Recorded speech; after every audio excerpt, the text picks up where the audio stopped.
Hello everyone, my name is Tactical and today we are back with another round of double ace replays. And now today we are watching Bray13 in his ISU, which I love the camouflage by the way, very vibrant, and his attachment as well, got the guitar and the accordion on there. Now the ISU, tier 8 Russian tank destroyer with a very large and very dangerous gun. And as you can see here, this medium tank is cosplaying a tank destroyer and stealing Bray's bush, but that won't stop him from doing the damage.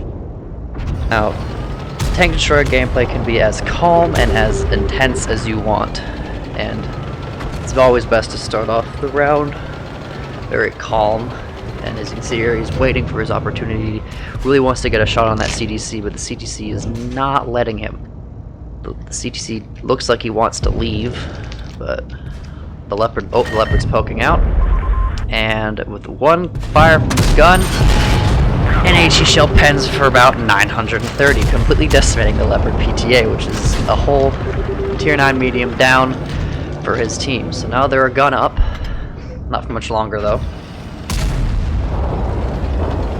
And the T28 on their team loses all of his health in about 5 seconds. Now the guns are even. E75 is about to go down, and he notices this, and he wants to get a shot on that, either the T34 or the STI. Now he loses the HE, looking for the butt shot on the T34, and he gets it. Putting the T34 for a second kill, and now that he's popped the adrenaline, he can now fire an AP shell right into the ass of the STI, hopefully for his third kill. Oh, just stinks the track. So he's a bit under 2,000 damage right now, if he clears the STI. And there he goes. 2,000 damage breached. Team is a gun up, but who knows how well the heavies will do. Super Pershing is fighting the CDC. He is spotted, so the CDC knows his position. However, if the CDC tries to run away from the teeth from the Super Pershing, he will get shot in the face. The guns are even now, but right now it's 1 versus 2 with RSTI having to fight 2 right now. Super Pershing has managed to lose a lot of his health fighting the CDC. Super Pershing is now a one shot for either of the enemy team, but the CDC is cleared, and now Bray with all of his health still remaining. Oh man, the STI gets ammo racked. And now it's full of Pantera and a full health Borsig to deal with. And now he wants that HE shot on the Pantera. Doesn't quite get it. Pantera's camo gets back into effect. Oh, Pantera is shooting at him, but it manages to bounce. And the Borsig pokes and gets set on fire and loses all of his health in one shot. Now the Super Pershing was sort of blocking Bray there. However, with the enemy capturing B, all the Pantera has to do is run away. But Pantera is staying to defend the cap. Bray with all of his health asks for help from the Super Pershing to push the Pantera, and the Pantera is gone. Pantera has dissipated from existence, and we have no idea where he is. So now he's retaking B cap. The Super Pershing is just as confused. Now, if I was that Pantera, I would have tried to flank around the other way, not go back to where I was 5 seconds ago, but he does put a full clip into Bray and misses his shell because PC auto-aims the bitch. And now, all the Pantera has to do is load all 3 of his shells, kill the Super Pershing, and put 2 shells into Bray. Bray managed to get another lucky bounce, and just misses the Pantera. So now what I would do is just wait, now that we have the cap. Super Pershing is rushing in there with all 107 of his health. Bray says no as well, he doesn't like that, asking him to hold position. And lights out for the Pantera. Now, I don't think the AMRAC would have mattered, but just insult to injury at that point. So, breaching the cusp of only 4,000 damage, but there was a lot of kills in there, so that explains the ace. A lot of HE shells clearing tanks there, and he destroyed all of the Pantera's health, which, pretty solid ace right there. Now the second game, on Yamato Harbor, he luckily gets to sit in the spawn sniper bush, and 90% of this fight happens on the C-cap, which is better for him. And now he's getting in position.